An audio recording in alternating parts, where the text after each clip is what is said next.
Thank you, Marissa, for the introductions. Hello, everyone. Jennifer, Kristin, Hamid, thank you for joining us today. Hope everyone is doing well this Thursday afternoon. Before we get started, I wanted to spend a quick 30 seconds introducing Quantcast. Quantcast is an audience-first digital advertising platform. We have built one-to-one publisher direct partnerships over the course of the last decade and a half. And this has given us very rich visibility into digital consumers and digital audiences today. We leverage this understanding of digital behaviors to power strategic outcome-driven brand and performance campaigns for our advertisers. If you have any questions on our offering, please contact me by email or on LinkedIn. I would love to hear from you. The topic of today's panel is data and trends in personalization. And I'm very excited to be here with Liquid Death, Marriott, and Wells Fargo, three very different industries, beverage, hospitality, and banking, yet all the industries that have been impacted by the inherent changes in consumer behaviors as a result of the ongoing crisis. So panelists, I'm curious to hear how the changes in consumer behaviors that have been brought about due to the pandemic within your respective industry has forced modifications to your goals and how you measure success. Jennifer, if you don't mind, I'll start with you. In banking specifically, we have seen that there has been an increased digitization of how people are banking. Can you tell us a little bit more about how your strategy or goals have changed as a result of this shift, or have they? Certainly. So if 2020 and the pandemic brought anything to light in the regulated industry, it was the need to know your customers more and to find secure ways to connect with them where you could share that you were authentic, you had secured connection with them, but that you also could offer the products and services they needed. So for Wells Fargo, that meant a significant pivot to a customer-first attitude, which we've heard a lot of people talk about over the years. And while I think we were doing it, it was layered with this need to connect digitally wherever possible because in-person was changing. Did it change our goals on the back end? Not really, because at the end of the day, we want to empower and enable all of our customers to meet the goals of their individual financial journeys. But I do think it shifted a lot as to where we put the emphasis internally on how we fostered that connection. And I think significantly shifted or began the pathway to shift our marketing from a more comprehensive approach across communities and employees to really center in on customers first. And Hamid, Liquid Death has gone through a slightly unique experience, having your first national retailer launch in March of 2020, the very beginning of the shutdowns. Did you have to pivot on goals and strategy as a result of that? I mean, I think coming into it, it was just all an unexpected, what's going to happen now kind of thing. But I think for us, going into March 12th or 13th when national quarantine happened, we were kind of just like, well, do we make this a thing that just helps people stock up so that they don't have to go into a grocery store to get Liquid Death as much of it delivered? And so we actually did a couple of things. We reduced our bulk buying limitation from you had to buy 10 cases down to 5 cases. We branded a deal as the F Corona special, which is very on brand for us. And it was just a little bit of an experiment, like, hey, how will this go? Will this encourage people to buy in bulk or stock up? And it really did. A ton of people gravitated towards just this stock up message, which really I think was just helpful and unexpected.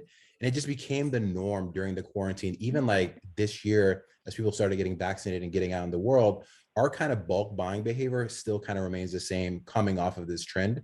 So I think this is a general thing where it's just changed how people just transact and look at subscription businesses or one-time purchases online. The behavior has definitely changed.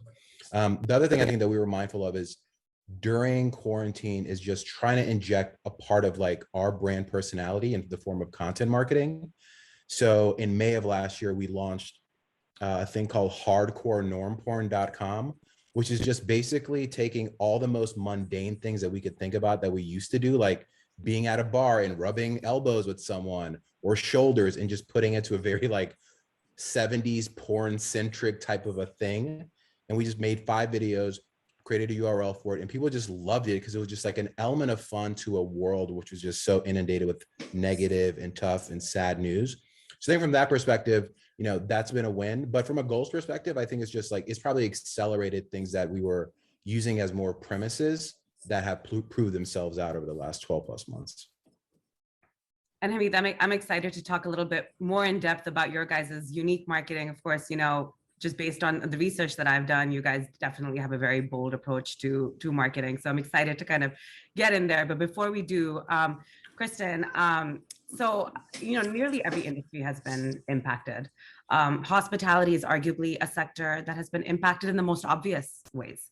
Can you talk a little bit more about how you have had to shift your short-term goals as a result of COVID-19? Yes, yeah, I would say absolutely. The pandemic decimated the travel industry. So kind of overnight, we saw our group business, our business travel kind of just go to zero, and that included leisure too. So travel across the board was down. So in terms of goals, right, we knew we weren't going to meet revenue goals or occupancy goals. And luckily, our non-lodging business, like our credit cards and some of our other product lines, are really strong. So I think that helped us kind of weather the pandemic. I think in lodging in particular, we knew that leisure was going to be the first segment to come back, but it was going to look a lot different because you're not having people, you know, getting on planes, going on really long trips, staying in maybe more congested areas or city centers. So we had to kind of pivot in terms of where our leisure customers were going to stay and what kind of products and offerings they needed to be able to you know, safely have a leisure travel in the secondary market or someplace where they felt safer. So I'd say we definitely had to accelerate some of our digital offerings and some of the different types of marketing that we got out into the market as a result. Absolutely. And Kristin, I do know that business travel was, of course, a huge focus for Marriott in the past, which obviously was affected very much so by COVID-19. And that is a part that, you know, we do expect to come back. But curious what Marriott's view is on, do you think it will ever be the same? It's a tough one. And I think it kind of, you know, over the course of the pandemic, I think we've taken different views. I think we've broadly been optimistic that business travel will come back, that meetings and events will come back. There's just so much to being in person, particularly if you're trying to make a sale or, you know, conduct some really critical business. So we do think it'll come back. I think it'll look maybe a little bit different. One example that comes to mind is just the success of remote work has just really led to a lot of our travelers now being more geographically distributed than ever before. So we're going to have people, I think, that are newer to travel that are coming now to maybe not a big city center, maybe not a corporate headquarters, but maybe a regional meetings, maybe smaller meetings where they're coming together to build relational equity, to maintain culture, to onboard and train people, or even to just conduct critical business. So I think there's we do think that the big kind of like typical travel and conventions and things will come back. But we do think that there will be maybe new opportunities for customers to engage and enjoy travel in different ways, just based on how the working environment is changing. And how would you say your marketing is having to adjust to these changes in the landscape today? Yes, it's a good question. So I think from a leisure perspective, again, we're really having to focus on meeting customers where they're at and where they're comfortable right now. So that would be thinking about the different types of marketing that we do to like local and drive-to markets, or different types of offerings that we might put together for customers, as well as kind of leaning into different types of partnerships we have. We have a very extensive partnership network, as well as our commitment to clean. So that's something that, you know, has always been important to Marriott, but certainly stepped up during the pandemic. I also think that if you think about just how maybe the business landscape and the meeting landscape might change, I think it'll cause our teams to be a little bit creative or thoughtful around the types of offerings that we have for meetings and events, like, for example, virtual meetings, hybrid events. So things that our properties might think about doing differently in the future, or different types of offerings to make a more distributed or hybrid virtual event may be more successful at the properties. I'm curious, Hamid, how is Liquid Death adjusting their marketing based on 2020? I mean, I think we planned for a good amount of just like pent up demand of people just wanting to be human and interact again. And early 2012 or 21, we started talking about like, how do we just do more in terms of like real live event stuff? And Cans in Hands is a very big strategy for us. Is just getting as many people to have Liquid Death as possible. Cause that's where kind of the magic is. Like, you don't really get it until you get the can. You're like, okay, I kind of get it now. So for us, that was like a big part of our strategy. And so we did partner with Live Nation earlier this year on an exclusive water deal at all Live Nation venues, festivals, concerts across the country, because we knew there's going to be a huge demand for people wanting to get out there in concerts again. And so we've seen some of that happen in the first couple of festivals that we've been in. But our approach is like, one, we want to kind of build for what the world looks like beyond this, still kind of rooted in the core DNA of this brand, which is about trying to just bring fun to water as much as possible. That's been one side. On kind of the more digital side of things, like we're just almost just opening it up to just being very channel agnostic. If you want to buy Liquid Death on our site, we'll take your money. If you want to buy it on Amazon, go for it. Or if you want to buy it at a retailer, go for it. So we've done, as we've gone through a site redesign, just opening it up and say, hey, you can go buy a can of Liquid Death at 7-Eleven, and we have a retailer tout that drives you into 7-Eleven, or if you want to buy it on Amazon. So I think we've kind of been less kind of siloed in that way as we've opened up our retail door count across the country, just to say like, this is what we are, this is the brand that we represent, and wherever you buy it is entirely up to you. So I think we've been become a little bit more flexible too, in this just like ever going behaviors almost changing on a weekly basis now, depending on what's happening with the news. Yeah, and if COVID's taught us anything, it's the importance of being nimble in that regard. Like you never want to be very dependent on just one channel versus the others. So that is really smart. Jennifer, I know Wells Fargo has a very big focus on being customer first. How has your marketing changed over the last few years to kind of speak that language to your consumers, or how is it evolving to align with that?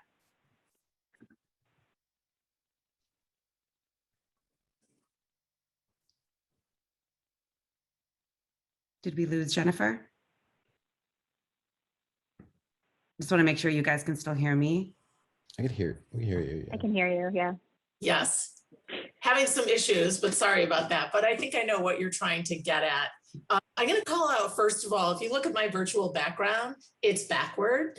And while that was not intentional, maybe that speaks to some of the ways in which we're looking at marketing. Now, what I would say is you can very well recognize the 7-Eleven logo even backward, which is kind of a nod to just what Hamid said. Reaching your customers is still going to be your priority. So you're still going to anchor to the same kind of marketing objectives and opportunities that you might have in the past. I think what was different for us is we found the need to really celebrate where customers are today. And we may not be evolving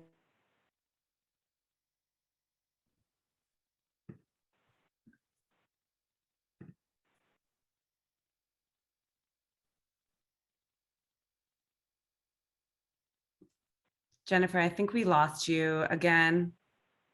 So we're willingly saying, sorry about that. Not sure if I'm back. Was giving about how we've had to evolve working with customers in offline formats to teach them and educate them about digital, and to actually teach them about the security and safety of interacting with us in a very different format than what we were used to. So not a shift in marketing, but an acknowledgement that the customers have changed and their needs have changed. And the last thing I would add is we actually built a whole net new marketing campaign around the celebration of small businesses reopening. And in a radical change for us, we offer digital downloads of an open for business sign to celebrate that small business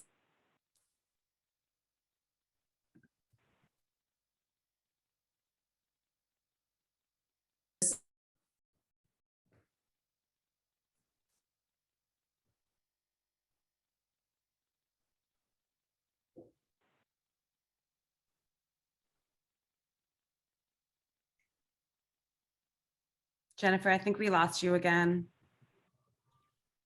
I think you're back. Can you hear us, Jennifer? I can hear you. Oh, Yes, great. Okay. I apologize if I have not come through on that.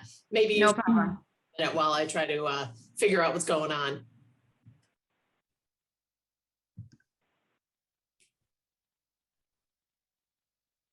Okay. So I had a follow-up question, Jennifer, but I'll save that for a little bit later. I do want to go back to Hamid on liquid death. I know I touched on this a little while ago, but you guys definitely don't shy away from bold marketing. Can you tell us a little bit about how liquid death is working to stand out in the eye of the consumer? Yeah, I mean, I think as even the brand was developed, it's Mike Cesario, who's our CEO and co-founder, him and I worked in advertising for a long time together, working on one of the top 3 CPG brands in the world. And we just often went into meetings like, why are things done this way? And like, why is there 40 people making a decision about what the first 3 seconds of a TV spot are going to be?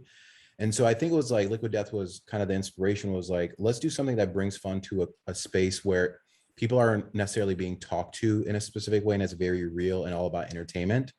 And so for us, it's like we're in an attention economy. So we always start any particular idea or concepting or brainstorming around like, what's kind of the craziest thing that we can make, right? What's the thing that we can make that disrupts people and stops them from searching or scrolling in their social feed to talk about it, to share it and get other people engaged in it.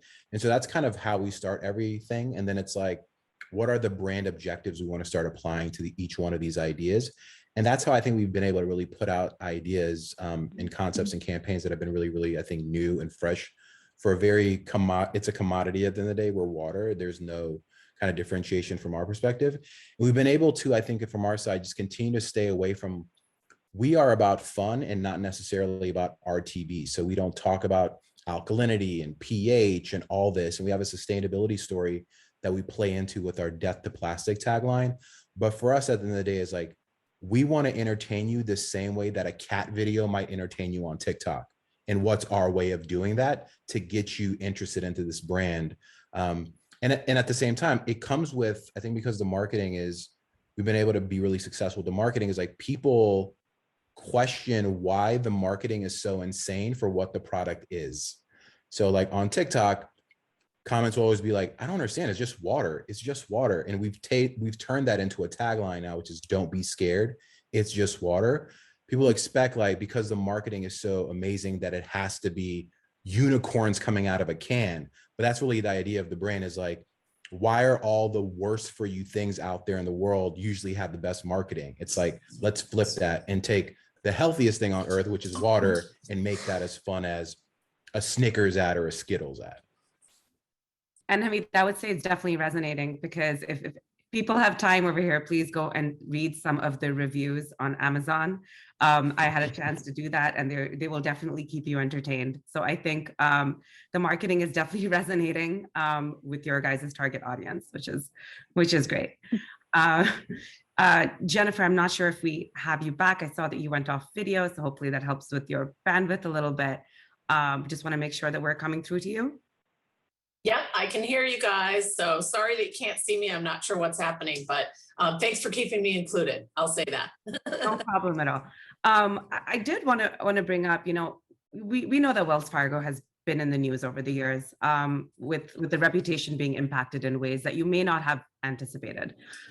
What is Wells Fargo doing today to kind of stand out in the eye of the consumer in light of all of that? So wonderful question. Truthfully, and I told Sarah this before, we've actually stopped referring to and alluding to our past transgressions.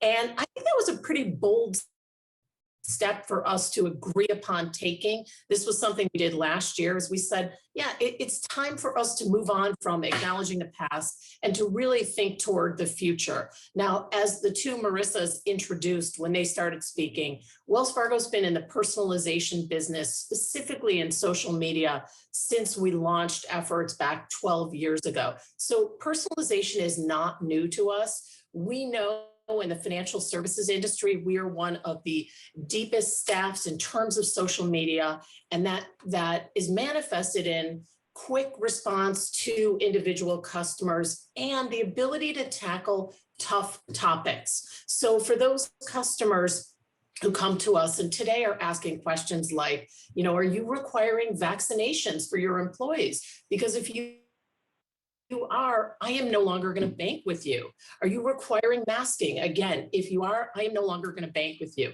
What are you doing with political donations? Like, we embrace those fully and address those with our real-time perspectives, identical to what we're seeing in the media. So I think the key thing is we're trying to put the past behind us. We're trying to meet our customers' questions where they are today. We're trying to respond quickly. We're trying to really learn and know our customers as much as possible through the digital channels now that more of our efforts are centered there.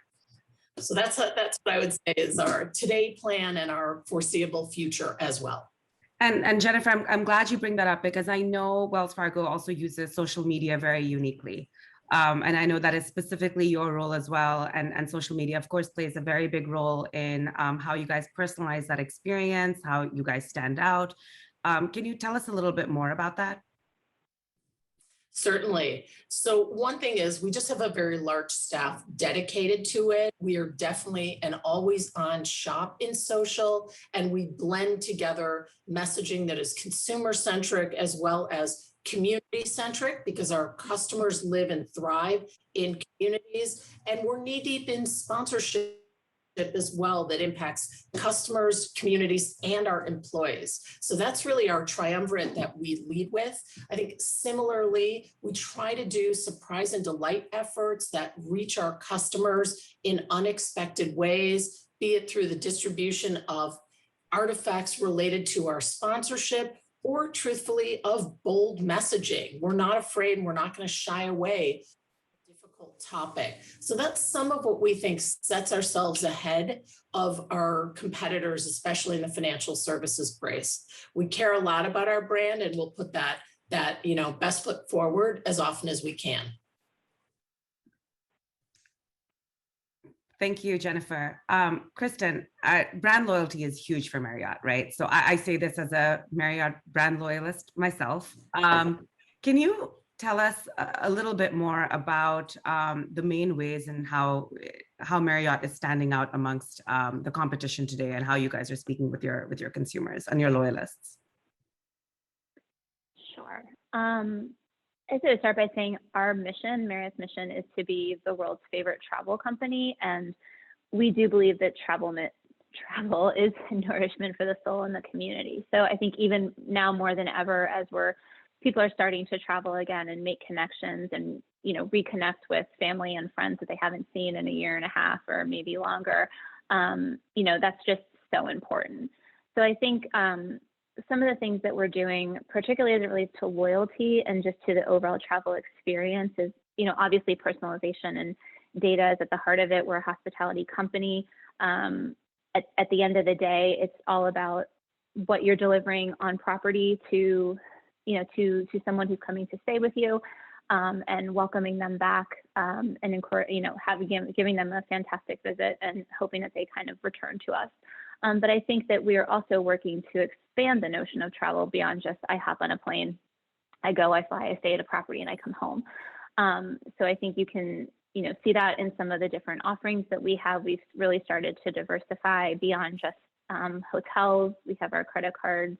We have our boutiques and kind of different revenue streams or different categories that our customers can engage with. And I think in all of those, we have enabled customers to earn and redeem points with us. So through our partnerships, through our Moments platform, there's a number of different ways that guests or our customers just broadly can interact with us, and even just in local discovery, right? So we've also really leaned into the idea of, travel and discovery in your backyard and kind of in your local outings.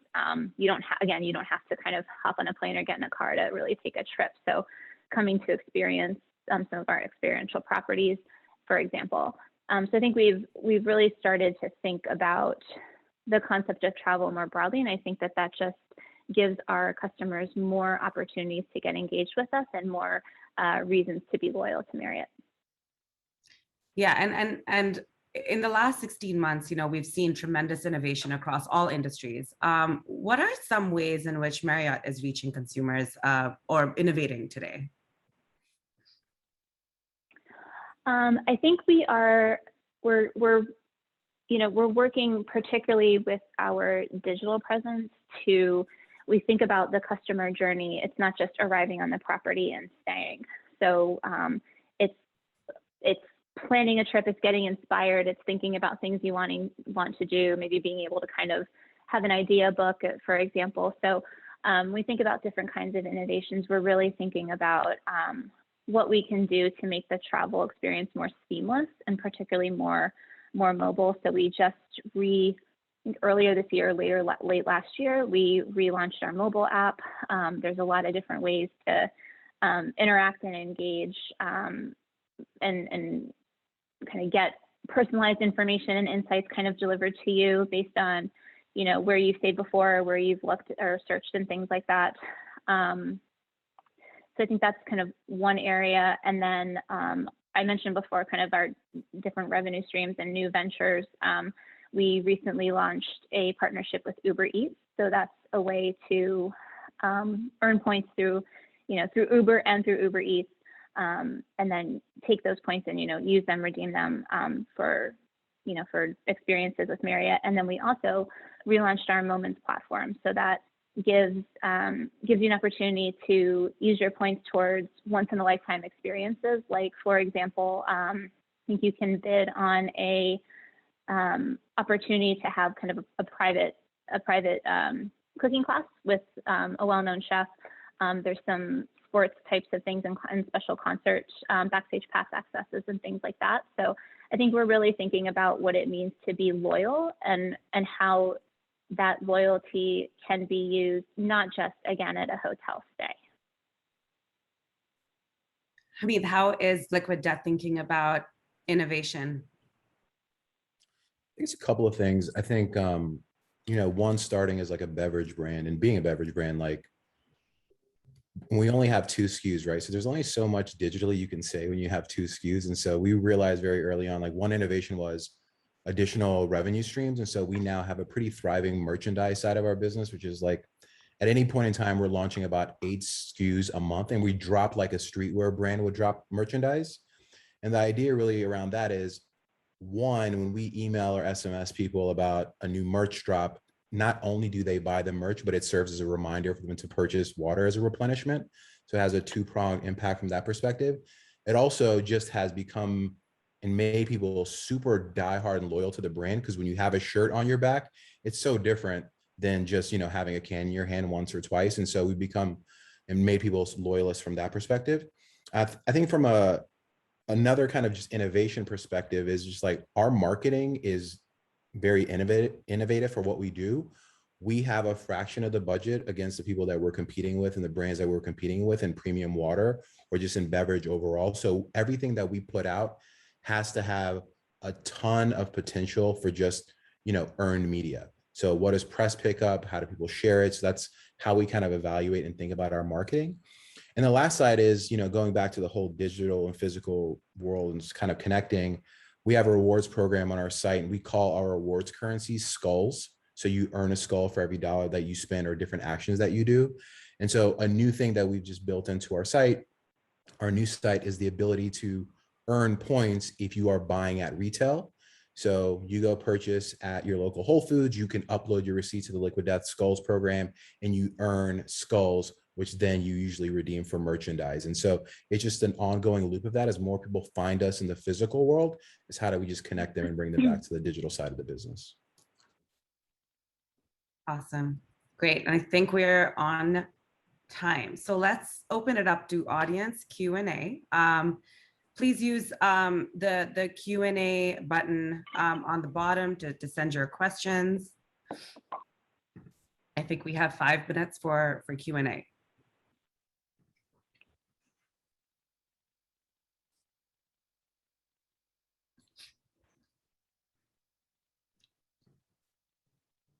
Not seeing any questions come in yet.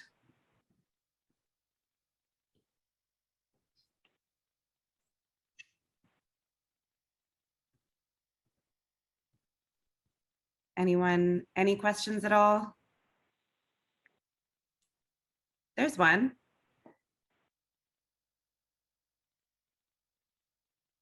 Kristin, it sounds like this one is for you. Okay. It's coming in parts, so I'm just gonna let this person finish their thought, and then I'll ask the question.